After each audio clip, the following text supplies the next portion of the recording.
Қайырлы күн баршаңызға, сіздермен Ғалия Нұрали. Бүгін сіздермен екі түрлі жемістен, алма мен апельсиннен табиғи шырын дайындайтын боламыз.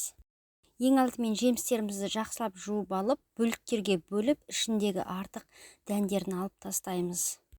Апельсиннің сыртқы қабығымен міндетті түрде алып тастаймын, себебі апельсиннің сыртқы қабығымен шырындарыңыз қышқылдау болып кетеді.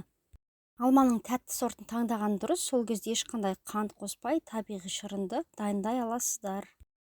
Кесілген жемістерімізді блендерге салып, үстінен қайнаған суытылған 1 стакан суды құйып, блендерді 3-4 минут көлемінде жақсылап араластырып аламыз.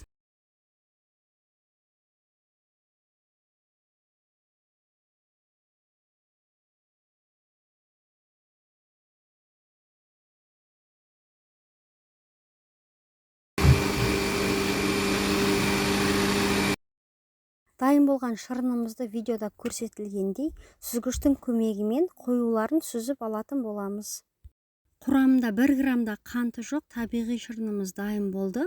Балаларыңызға үйде жасап берсеңіздер болады. Өте пайдалы әрі балаларға қатты ұнайтын болады. Барлықтарыңызға ас болсын.